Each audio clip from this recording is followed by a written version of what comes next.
Hello, my dear friends. I welcome you all to another learning bite of today. How are you all doing today? I hope you're doing well and keeping your family also safe and healthy. That's wonderful. All right. Today's learning bite is all about how to get more done in less time. Now, all of us would agree on the point that time is that one resource that we want more and more of. Yes or no? Yes. And we all know that time is an auto-depleting resource. If we use it, it gets consumed. If we don't use it, it still gets consumed. So it gets wasted otherwise.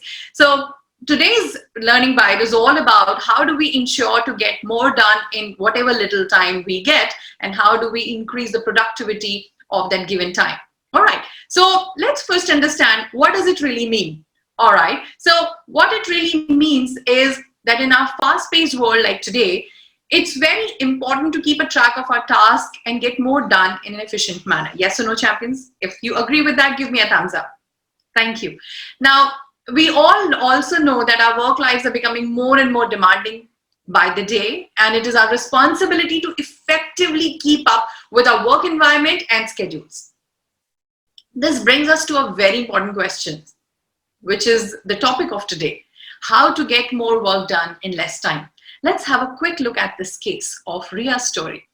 Ria works as an HR manager in an MNC. Her day is filled with multiple tasks, and she, being the manager, must make sure that she completes her tasks as well as supervises her team effectively. It is her duty to make sure that all members of her team also meet their deadlines. Now, Ria has been extremely successful in managing her entire work time as well as personal life. Largely because she's able to manage her work time, she is now efficient in managing her personal life as well and meeting her personal goals as well. So there's quite a lot of things, champions, that we can all learn from Ria. If you're interested in knowing what does she do that makes her do and achieve more in less time, raise your hand and give me a thumbs up. All right. Thank you so much. So let's quickly have a look at those 4 steps that Ria follows to get more done in less time. All right. Now, the first thing that she does is to make sure that she sets the priority of the task for her team. Each morning, she conducts a meeting and tells the team about the urgent and the non-urgent tasks. Now, we all are already aware. I'll just do a little brief up about what is an urgent and a non-urgent task. Now, urgent task is something that is on priority, that has to be done immediately. There is no negotiation on the timeline and all of those stuff. So there are tasks which are naturally or by default, by the nature of their own attributes, they fall into the category of urgent tasks. So something which comes as a crisis situation, something, say an accident or an audit comes your way, or there is some situation or an irate customer is there, or all of these situations which require your immediate attention as well as action are urgent, where there's no negotiation, like I said, on the time. You have to do it immediately. So those are urgent tasks. Non-urgent tasks are the ones that have to be done for sure. They're important to be done, but there's not an urgency of it. So you can schedule it. You can fix a time for that. So, okay, I'm going to do this one on this day and this date and at this time. So you can fix up a time for that, and you can do a little scheduling around it. What is important here is to understand, champions, where many of us lose on a little bit of time, is the fact that, like I said, there are some tasks which are urgent, and then there are some tasks which are non-urgent. All right. There are only 2 categories. Now, what also happens is, why we lose more of our time is because we end up having some non-urgent tasks transformed into urgent tasks. Now, how that happens is, like I said, non-urgent tasks are also important to be done. Of course, they have a little flexibility in terms of time, so I don't have to do them immediately, but I eventually have to do it. Now, what happens is, if I delay this process, if I procrastinate, if I don't do it at the set time when I had specified for these non-urgent tasks, then they also become urgent.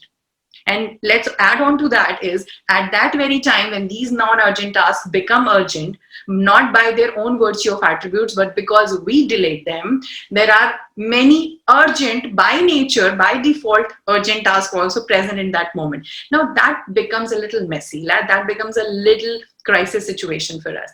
And that is what we all need to avoid. And that is what will ensure that we are able to do more in less time. So making sure that we are aware of what is urgent, needed to be done right now, what is non-urgent, needed to be scheduled and diligently performed within that time frame, and do those tasks with utmost honesty and utmost commitment. So when you've committed to do it at that particular time, just do it. So that's what Ria also does. And she makes sure her team knows which tasks need to be done first and which can be done later in the day. So she not only follows that for herself, but she also guides and educates her team about the same. So that is the first key that we can learn from Ria, which is setting priorities. All right. The principle of priority states, you must know the difference between what is urgent and what is important, and you must do what's important first. So whatever comes into your list at the first serial number and the second and the third, that is the way we must all focus on completing our task on an everyday basis. So that was the first one right there. If you have agreed to that, give me a thumbs up. Great. And let me assure you, this identifying urgent and non-urgent tasks and then working on them accordingly with your own decision skills on it, it is going to magnify the kind of efficiency that you have been doing versus what you were doing earlier. All right. So you can create a massive difference in the kind of efficiency, in the kind of productivity, the kind of happiness that you will get, the kind of calmness you will get, and the kind of smoothness that your day will have while executing these tasks, because there'll not be much of hassle, much of confusion, what to do first, what to do second, and all of that will not happen. So you will have a smooth day, and that will come primarily with this point. So that's a very, very important point. So now let's see what Ria does apart from this first one to ensure that she achieves more in less time. All right. The second most important thing which Ria does in her morning meetings is that she delegates. She makes sure she divides all the tasks evenly between her team members. This ensures a faster pace of work and helps her lessen the workload on herself and each team member. How many of you agree with that? That delegation, when you use this power of delegation, there is a lot more that we can all achieve in less time. Yes, is that a answer? Yes, yes, wonderful. So we all agree on that delegating the work, when we can delegate as much as we can, it ensures that we are able to achieve more in less time. And we are not only achieving the targets, we are completing the task, but we are also able to inspire, we are also able to appreciate, and also able to support the team members in working on the things that they really are good at, show their competence. So we are definitely giving them a lot of appreciation and scope of showing their competence right there. Also, when we are working remotely, even then ensure to assign tasks to relevant team members and ensure that they are able to do that, right? So that is going to definitely help you massively in ensuring that with whatever time we have, we are able to enhance the efficiency and effectiveness of the same. Now, champions, the best way to understand delegation is to understand how the captain of the ship works. So, when there is a ship which is going on the sea on a mission, on a task, and there are a group of team members. Now the captain of the ship would always assemble his team before they set out and assign and reiterate the task that what are their duties and what they are supposed to do during the voyage. And during the entire journey, of course, the sea is quite something which is unpredictable, and they might face difficulties, ups and downs, but they tackle all of them together and reach safely to the end of their journey with great ease, with a lot of camaraderie, because they already know their duties and they're able to perform those duties. They're well prepared for that, and then they have a leader who's not only delegated, but he's only guiding them as well, all right, supervising them as well, following up on the task as well. So that's how typically a delegation works, champions. Now there's a golden rule of delegation which says delegation works provided the one delegating works too, but not on the same task. I'm going to repeat it for you to make a clear note of the same, because this is really, really massive. Delegation golden rule says delegation works provided the one delegating works too, but not on the same task. And what is also important in delegation is that we follow up. And when we are able to follow up on the delegated task, we are 100% ensuring that we are able to achieve much more than even we had planned and we had thought of, but we will be able to achieve much more than that. All right. If you agree to that, give me a thumbs up. Awesome. All right. Let's move on to the next one here. Now, champions, another habit that helps Ria to get more work done in less time is that she prepares herself for the next day a night before. Now, this is such a small routine, right? Very tiny routine. Yeah, tiny aspect of the routine. But the effect that it has is massive. So she's ready with her agenda for the next day. She keeps her clothes ready for work. She makes sure her to-do list is also ready a night before. Now, all of this, when done, definitely helps you save a lot of time the next day. So that's the third idea here, preparing yourself for the upcoming day a night before, right? And like Miguel de Cervantes said, to be prepared for success is half victory. And that's what we do. Now, let me also share with you, champions, that when we are prepared a night before, and if we've invested, say, 10 minutes in preparing for the night before, setting up the agenda, making the to-do list, what do I need to wear, what would I eat in the morning, get things prepared for that.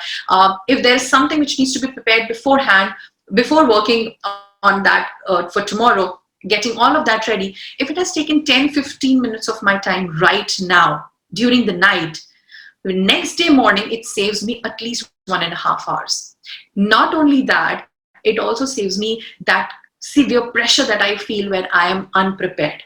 How many of you agree with me that you have had an experience of both the feelings? Being prepared and getting prepared a night before and then facing that morning, and not being prepared and then facing that morning. Are you with me? Are you all aligning with the feeling that I am sharing with you? Yeah, both these feelings are absolutely poles apart. When you're prepared, you're so happy, you're relaxed, and you become more and more efficient. And your day goes like amazing. But when you're unprepared, everything seems like a load, because somewhere you feel that I'm unprepared, I'm not ready to take this day on. Are you with me, champions? So preparing yourself a day before ensures not only that you're saving a lot of time the next day, it also reduces a lot of pressure of things coming your way right as a bombardment, and it makes you feel happy. And when you're working from a happy space, you are bound to have abundance. You are bound to have more than what you really wanted. You will always have abundance. That's what I believe in, and that's what the truth is. Are you with me, champions? Is that a thumbs up? Great. Thank you for your thumbs up. So this was the third idea. Now let's focus on the next idea here, which Ria does in her life. Now, talking about Ria and her team, one of the most important rules that they follow is that whenever they have a very large task at hand, they coordinate and break it into smaller tasks and set a deadline for each of those small tasks. By doing so, they are able to get big tasks done at a fast pace. All right. Now, it's very simple to understand. It's a very simple process also. Whenever there is a big task, the immediate impact of that on us, on our team, is that, oh, it's a big task. And it actually brings us to a lot of pressure area. Okay. We get so much of pressure because of it, and half of the productivity just goes away. Half of the desire to work on it goes away. Now, if every large task can be broken down into smaller pieces, and the smaller pieces are then split up and they're handed over to different team members, and they're given specific timelines for the same, then it helps us achieve a lot of milestones here. It helps us achieve a lot of achievements here. What are those? First, we don't feel the pressure of having a big task in front. When that pressure is removed, we work with a free mind. We are happily working there, and we all know the advantages and benefits of working with a free and a happy mind, right? That's the first advantage. And that's the first accomplishment that we have when we break bigger tasks into smaller ones. The second advantage that we get is because the team is also contributing, all right? The team is also contributing to smaller parts of that task, they feel connected and they feel engaged. When the team is connected and engaged, they have much more desire to perform well. That's a proven fact. That's the second advantage that we get out of breaking a bigger task into a smaller one. The third advantage that we get is that because the task is spread over different team members, it also ensures that the team members are interacting with each other. All right. So when they're interacting with each other, when they're coordinating with each other, they are also able to enhance their team effectiveness, their camaraderie, their togetherness, their coordination, and all of that. So that helps in enhancing the team spirit and the team connect as well. That's the third advantage. The next advantage that we have is that when those smaller tasks are being achieved. So I have got a task, my team members, 3 different team members also have a task. And while we are in the process of achieving those smaller divided tasks, at every task accomplishment, we have a sense of accomplishment. As compared to when we are looking at a big task, we will not be having the sense of accomplishment or the sense of feeling of joy unless we achieve the entire task. Now, how it helps is whenever I have this sense of accomplishment, I want to do more, I want to do more, I want to do more. So breaking a big task into smaller ones helps me have not just one final end accomplishment sense, but it gives me multiple milestones to have this sense of accomplishment and joy. And that not only gives me happiness, but also motivation to move forward. Are you with me, champions? Is that a full support? Awesome. So there are multiple advantages of breaking down a big task into smaller ones. And eventually what we get is that we are able to achieve more in less time with a lot of happiness, sense of accomplishment, a lot of camaraderie amongst the team members, and a lot of connectedness of individual team members to the team and the organization. So this was the fourth one, champions. And this goes without saying what I'm just about to share with you. So fourth point is breaking big tasks into smaller tasks and set timer for each one. And like Paul G. Mayer says, productivity is never an accident. It is always the result of a commitment to excellence, intelligent planning, and focused effort. And that is what these 4 ideas help us to do. Are you with me, champions? Amazing. So getting more done in less time is what leaders do the best. And all of us are leaders. All of you are leaders. You are my champion friends, and you all are amazing leaders. They know the right tools and means. They get the toughest tasks done without losing any time because they are able to follow these 4 steps. And because they keep these 4 steps of getting more done in less time as an important tool and a powerful tool in their toolkit. And they use it as much as they can. All right, champions? All right, so let's quickly do a little summary of these 4 steps to get more done in less time. The first one is setting priorities. So do set your priorities, differentiate between urgent and non-urgent tasks, and ensure to be committed to it. Delegate work. When you delegate work, you're able to not only achieve more in less time, but you're also able to help your team get motivated and work much more efficiently. So delegate work as much as you can. Prepare yourself for the upcoming day and night before. We know the magic of doing that. Yes, absolutely. And break big tasks into smaller tasks and set timer for each, which has got multiple advantages like we shared in the session.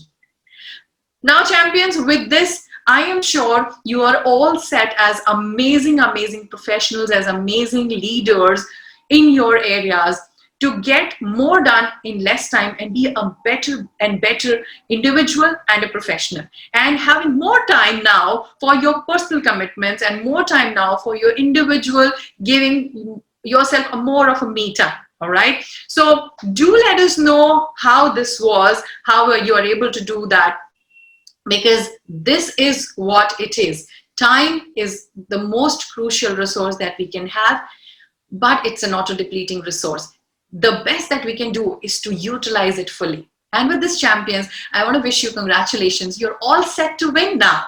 So from all of us at Star Consulting Global, I want to wish you a congratulations on completing this learning bite. And now that you have completed this learning bite, here's a small information for all of you. Your team back there, your friends back there at the Gurukul team would like to know from you How did you like this webinar? All right. So do write to them with a photo or just shoot a little video of 30 seconds in formal attires and send it over to gurukul.hdfcbank@gmail.com. And the best entries, which will be sharing about what did they learn, what did they like, how are they planning to apply these learnings into their life, will be featured on our board. So all the best for that, champions, and do send in your entries. Your team is waiting right there.